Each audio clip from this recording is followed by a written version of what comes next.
Hello friends, Excel की इस tutorial series में आपका स्वागत है। यह एमएस एक्सेल का पार्ट 8 वीडियो है और इसके पहले हम पार्ट 7 वीडियो तक कंप्लीट कर चुका हूं। यदि आप लोग भी एमएस एक्सेल बिल्कुल शुरू से सीखना चाहते हो तो हमारे पीछे के वीडियो जरूर देखिए, क्योंकि हम एमएस एक्सेल बिल्कुल शुरू से सिखा रहा हूं। क्योंकि हमारा लक्ष्य है एमएस एक्सेल बिल्कुल शुरू से सिखाना। कोई भी काम हो, अगर हम शुरू से सीखना चाहते हैं तो हमको उसकी बेसिक जानकारी जरूर होनी चाहिए। इसीलिए आप लोग एक्सेल सीखना चाहते हो तो हमारे शुरू के वीडियो जरूर देखिए। तो चलिए हम अपने वीडियो को शुरू करते हैं और जानते हैं आगे। उससे पहले यदि आप लोग हमारे चैनल पर नए हो तो हमारे चैनल को सब्सक्राइब जरूर कीजिए, ताकि हमारे वीडियो की नोटिफिकेशन आप लोगों तक सबसे पहले आए। हम अपने चैनल पर एडीसीए की भी सीरीज सिखा रहा हूं।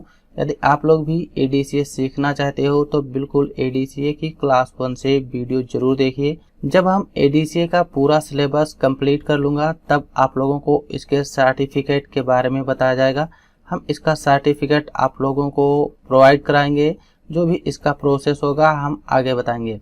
तो चलिए हम अपने वीडियो को शुरू करते हैं। अभी हम अपने एक्सेल पे हैं। पिछले वीडियो में हमने इंसर्ट, डिलीट और फॉर्मेट को देखा था। उससे पहले क्लिपबोर्ड, फॉन्ट, अलाइनमेंट, नंबर और स्टाइल तक कवर कर लिए हैं। आज की इस वीडियो में हम ऑटो सम से स्टार्ट करेंगे। ऑटो सम में जितने भी ऑप्शन आते हैं इनका काम क्या होता है, क्योंकि ये हमारे फार्मूले हैं, जैसे एवरेज, काउंट, मैक्स, मिनिमम, ये हमारे फार्मूले होते हैं। जब हम एक्सेल सीखते हैं तो हमको फार्मूले की ज़रूरत पड़ती है। तो जो एक्सेल है, एक्सेल पे जो भी हम वर्क करते हैं वो अर्थमेटिक और लॉजिकल होता है। जैसे कि कोई भी वर्क करना है, डाटा एंट्री का हो या मार्कशीट बनाना हो, तो उसमें हमें फार्मूले ज़रूर पता होने चाहिए। इसलिए हम इस वीडियो में केवल फार्मूले ही बताऊंगा। जो बेसिक फार्मूले आते हैं उनको यहाँ पे हम बताऊंगा, और इसकी जो भी इंफॉर्मेशन है आप लोगों को पूरी तरीके से दी जाएगी। हम आगे आने वाले वीडियो में जो भी एक्सेल के फार्मूले होते हैं उनको कवर करूंगा, लेकिन इस वीडियो में हम केवल बेसिक ही फार्मूले कवर करेंगे। तो चलिए हम जानते हैं। इसके लिए हमने पहले से ही डाटा तैयार करके रखा है।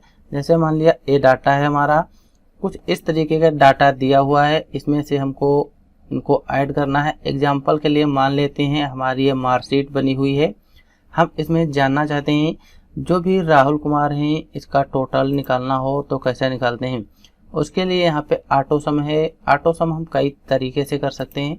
जैसे यहाँ पे रखेंगे कर्सर और ऑटो सम पे क्लिक कर देंगे तो जितने भी टोटल नंबर दिए हैं इन सभी को ऐड कर लेगा यहाँ पे, और 416 इसका आ जाएगा। जैसे ऑटो सम की बात हो या सम की बात हो तो इसका काम होता है जोड़ना। जैसे मान लिया हमें ए वाले नंबर जोड़ने हैं, इस पे क्लिक कर लेंगे, ऑटो सम पे क्लिक कर देंगे और हम इंटर कर देंगे तो हमारे नंबर जुड़ जाएंगे। इस तरीके से भी हम ऑटो सम कर सकते हैं। या मान लिया इसको जैसे यहाँ से डिलीट कर दिया, हम कई तरीके से जोड़ सकते हैं। यहाँ पे क्लिक करेंगे और यहाँ पे हम क्लिक कर लेंगे, यहाँ पे सम पे क्लिक कर देंगे और पूरा वही एड्रेस ले लेगा और इंटर कर देंगे। इस तरीके से भी हम जोड़ सकते हैं। या फिर मान लिया हम वर्क कर रहे हैं, हमको यहाँ पे इन नंबर को ऐड करना है यानी कि जोड़ना है, तो यहाँ पे क्लिक करेंगे, कीबोर्ड से इक्वल बटन प्रेस करूंगा। एक चीज याद रखें, जब भी हम एक्सेल में कोई वर्क करते हैं यानी कि जब हम फार्मूला लगाते हैं तो हमें इक्वल से ही शुरू करना चाहिए। अगर हम इक्वल नहीं लगाएंगे तो फार्मूला हमारा गलत हो जाता है, वो अप्लाई ही नहीं होगा। इसीलिए जब हम एक्सेल में कोई फार्मूला लगाते हैं तो हम इक्वल से ही शुरुआत करते हैं। जैसे इन नंबर को ऐड करना है तो यहाँ पे हम टाइप कर लेंगे सम और कीबोर्ड से टैब बटन प्रेस कर देंगे और फार्मूला ऑटोमेटिक यहाँ पे आ जाएगा। फिर जो नंबर दिए हुए हैं इन नंबर का हमें ऐडर देना है तो यहाँ पे क्लिक कर लेंगे और इसको यहाँ तक हम कर लेंगे सेलेक्ट और ब्रैकेट बंद कर देंगे तो यहाँ पे हमारा सम निकल के आ जाएगा। इस तरीके से हम सम निकालते हैं। आप लोग जान गए होंगे कि अगर हमें कोई भी संख्या जोड़ना है तो हम कैसे जोड़ते हैं, या फिर इसकी एक शॉर्टकट होती है। जैसे ए नंबर, हमको पूरी हिंदी के नंबर जानने हैं कितने हैं, तो यहाँ पे रखेंगे कर्सर, अल्ट के साथ इक्वल बटन प्रेस कर देंगे, इंटर कर देंगे तो हिंदी के जितने भी नंबर हैं यहाँ पे ऐड होके आ जाएंगे, जैसे 1199। तो आप लोग समझ गए होंगे। फिर इसी में हमारा नीचे दिया हुआ एवरेज, हमको अगर एवरेज निकालना है तो एवरेज हम निकाल लेते हैं। तो उसके लिए हमको पता होना चाहिए कि एवरेज क्या होता है। जैसे हमको एवरेज निकालना है तो एवरेज का मतलब होता है औसत। जैसे मान लिया जो नंबर दिए हुए हैं इनको हमें औसत निकालना है तो हम औसत कई तरीके से निकाल सकते हैं। अगर आप लोग मैथ पढ़े होंगे तो आप लोगों को औसत निकालना तो पता होगा। औसत हम निकालते हैं जैसे जितने भी नंबर दिए हुए हैं 85, 80, 88, 89, 21, तो सबसे पहले इन नंबर को हम ऐड कर लेते हैं यानी कि जोड़ लेते हैं। फिर इन नंबर को हम काउंट करेंगे कि कितने नंबर हैं और हम उस नंबर को उससे भाग कर देते हैं। जैसे पहले हम सिंपल तरीका समझ लेते हैं फिर हम इस फार्मूले का यूज बताते हैं। जैसे मान लिया यहाँ पे जो नंबर हैं इनको हमें ऐड करना है तो यहाँ पे रखेंगे कर्सर, इक्वल लगा के यहाँ पे हम टाइप कर देंगे सम टाइप कर देंगे और जो नीचे नंबर हैं इनका एड्रेस दे देंगे, ब्रैकेट को यहाँ से हम बंद करके और इंटर कर देंगे। टोटल हमारे नंबर ऐड होके आ जाएंगे। जो ये नंबर हैं इनको हमने ऐड किया है तो 423 आया है। अब जो नीचे नंबर दिए हुए हैं इनको हमें काउंट करना है कि कितने नंबर हैं। तो हम ऐसे तो काउंट ही कर सकते हैं जैसे 1 2 3 4 5 नंबर हैं, लेकिन हम फार्मूले की सहायता से काउंट करना है। फार्मूला इसलिए बता रहा हूँ ताकि आप लोगों को भी समझ में आ जाए। तो यहाँ पे इक्वल लगाएंगे, फार्मूला होता है काउंट यहाँ पे लिख लेंगे और जो भी ये नंबर हैं इन नंबर का हम यहाँ से एड्रेस दे देंगे, ब्रैकेट को बंद करके इंटर कर देंगे। तो टोटल हमारे नंबर यहाँ पे 5 हैं तो 5 आ जाएगा। अब जो ए नंबर है इस नंबर को हमें 5 से भाग करना है तो यहाँ पे कर्सर रख लेंगे और इक्वल लगाएंगे। हम इस वाले नंबर का एड्रेस देंगे और यहाँ पे डिवाइड का सिंबल बना देंगे कीबोर्ड से। अगर आप लोग कीबोर्ड में सिंबल नहीं जानते हो तो कीबोर्ड से रिलेटेड जितनी भी जानकारी है हमने पीछे के सभी वीडियो में अपलोड कर दिया है और उसकी प्लेलिस्ट भी बना दी है। अगर आप लोग हमारे कीबोर्ड के सभी वीडियो देख लेते हो तो हमें उम्मीद है कि आप लोग कीबोर्ड के मास्टर बन जाओगे। हमने कीबोर्ड की एक एक बटन को कंप्लीट किया है। तो इतना हम यहाँ पे कर लिए हैं, इक्वल लगाया, इसका एड्रेस दिया और डिवाइड का साइन बनाया। फिर हम यहाँ पे 5 टाइप करके इंटर कर देंगे। तो जो इसका एवरेज यहाँ पे निकल के आ रहा है, एवरेज निकल के आ रहा है 84.6।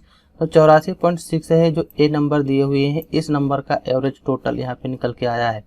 अब चलिए यहाँ पे हम एवरेज फार्मूला लगा के चेक कर लेते हैं। तो इस तरीके से तो आप निकाल सकते ही होगे और समझ गए होगे। तो यहाँ पे मान लिया हमको एवरेज फार्मूला लगाना है तो यहाँ पे रखेंगे, सेलेक्ट कर लेंगे, ऑटो सब में आएंगे, एवरेज पे क्लिक कर देंगे। तो अभी ऊपर का आ रहा है, मान लिया नीचे जो एड्रेस है इस एड्रेस हम नहीं देना चाहते हैं तो हम इस वाले एड्रेस को यहाँ पे दे देंगे और टैब बटन और यहाँ पे हम इंटर बटन प्रेस कर देंगे। यहाँ पे वही हमारी आंसर, तो यहाँ पर हमारा वही आंसर आ जाएगा जो यहाँ पे आ रहा था और यहाँ पे आ रहा था। तो एवरेज इस तरीके से हमें निकालना है, हम इस तरीके से एवरेज निकाल सकते हैं। मान लिया इसको यहाँ से कर लेंगे, सेलेक्ट कर देंगे, डिलीट। तो आप लोग समझ गए होंगे एवरेज निकालना। फिर इसी में हमारा नीचे दिया हुआ काउंट नंबर, मान लिया जैसे राजेश कुमार हैं, हमको काउंट करना है कि कितने नंबर हैं यहाँ पे, तो हम इक्वल लगा लेंगे। मान लिया हमारे सामने कोई ऐसा वर्क हो जिसमें हम काउंट करना चाहते हैं कितने स्टूडेंट हैं या कितने सब्जेक्ट हैं, तो हम काउंट फार्मूले की सहायता से बहुत ही आसानी से काउंट कर सकते हैं। जैसे यहाँ पे इक्वल लगाया और फार्मूले का नाम होता है काउंट, तो यहाँ पे हम काउंट टाइप कर देंगे और जो ये वाला एड्रेस है इसका एड्रेस दे देंगे, ब्रैकेट को यहाँ से बंद करके और इंटर कर देंगे। तो यहाँ पे टोटल 5 नंबर आ जाएंगे क्योंकि हमारे 5 नंबर ही हैं। यहाँ पे 5 सब्जेक्ट हैं, हिंदी, इंग्लिश, मैथ, आर्ट और कंप्यूटर। तो इस तरीके से भी हम काउंट कर सकते हैं। यहाँ पे कर्सर रखेंगे, ऑटो सम में आके नीचे काउंट नंबर है इस पर क्लिक कर देंगे और ये चीज़ यहाँ पे इसका एड्रेस ले लेगा, इंटर कर देंगे। तो यहाँ पे 5 नंबर ऑटोमेटिक आ जाएगा। तो इस तरीके से कोई भी चीज़ काउंट करना हो तो हम काउंट कर सकते हैं। मान लिया यहाँ पे एक और एग्जांपल दे देते हैं, यहाँ पे हमने थोड़े नंबर लिख लेता हूँ ताकि हम बार बार वही चीज़ इसलिए बता रहा हूँ ताकि आप लोगों को अच्छे से हम समझा सकें। जैसे ये नंबर लिखे हुए हैं, हमको यहाँ पे काउंट करना है कि ये नंबर कितने यहाँ पे लिखे हैं। तो यहाँ पे हम इक्वल लगा लेंगे, जैसे इक्वल लगाया और फार्मूला लगा देंगे, काउंट फार्मूला लगा के टाइप कर देंगे। जितने नंबर हैं इन सभी नंबर का एड्रेस देके ब्रैकेट बंद कर लेंगे और इंटर कर देंगे। तो जो भी यहाँ पे हमारे नंबर थे इन सभी नंबर को टोटल करके यानी कि इनको काउंट करके यहाँ पे आंसर आ जाएगा। टोटल हमारे 13 नंबर थे, तो यहाँ पे 13 आ गया। फिर इसी में यहाँ पे मैक्स और मिन दिया हुआ है। इसका काम क्या होता है?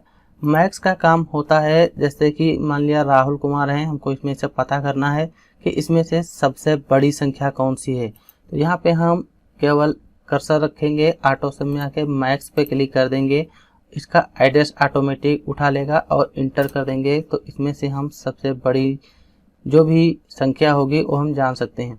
इसी तरीके से जैसे नीचे दिया हुआ है, इसमें हम फार्मूला वही लगा लेंगे, इक्वल लगा के हम यहाँ पे मैक्स टाइप कर सकते हैं। जैसे यहाँ पे इक्वल लगाया और मैक्स टाइप कर लिया। जितने भी नंबर हैं नीचे के, हम पूनम देवी में सबसे हाईएस्ट नंबर जानना चाहता हूँ तो सेलेक्ट कर लूँगा, ब्रैकेट क्लोज करके इंटर कर दूंगा। तो जो भी इसका सबसे हाईएस्ट नंबर है 88 है। तो इस तरीके से अगर हमें कहीं पर भी सबसे बड़ी संख्या जाननी हो तो हम मैक्स फार्मूला लगा के जान सकते हैं। फिर इसी में हमारा एक फार्मूला दिया हुआ है मिन का, यानी कि मिन का मतलब होता है मिनिमम। जैसे मान लिया हम कोई वर्क कर रहे हैं और यहाँ पर हम जानना चाहते हैं कि विपिन सिंह में सबसे छोटी संख्या कौन सी है। तो यहाँ पे हम इक्वल लगा देंगे और यहाँ पे मिन टाइप कर देंगे, MIN, ब्रैकेट को ओपन कर लेंगे और यहाँ से हम इसका एड्रेस दे देंगे और इसको कर लेंगे यहाँ से क्लोज और कर देंगे इंटर। तो इसमें सबसे छोटी संख्या भी 80 है। मान लिया यहाँ पे हम 40 टाइप कर देंगे तो यहाँ पे सबसे छोटी संख्या हमारी 40 आ जाएगी। तो आप लोग समझ गए होंगे कि यहाँ पे सम, एवरेज, काउंट नंबर, मैक्स और मिन नंबर का काम क्या होता है। ये हमारे सिंपल फार्मूले थे, छोटे छोटे फार्मूले हैं। हम अगले जो हमारे वीडियो आएंगे उन वीडियो में हम कवर कर लूँगा कि एक्सेल के जितने भी फार्मूले होते हैं हम एक एक फार्मूले के बारे में कवर करूँगा। उससे आप लोगों को बहुत ही एक्सेल के जो फार्मूले होंगे उनके बारे में आप लोगों को बहुत नॉलेज हो जाएगा। जब हम एक्सेल पे कोई भी वर्क करते हैं तो हमें एक्सेल के सभी फार्मूले आने चाहिए। तो हमें उम्मीद है कि आप लोगों को हमारा यह वीडियो पसंद आया होगा। अगर आप लोग एक्सेल बिल्कुल शुरू से सीखना चाहते हो तो हमारे इस सीरीज को पूरा जरूर देखिएगा। तो वीडियो देखने के लिए आप लोगों का बहुत बहुत धन्यवाद और हम अगले वीडियो में जानेंगे फिल और क्लियर का यूज क्या होता है। तो हम मिलते हैं अगले वीडियो में। Thanks for this watching video.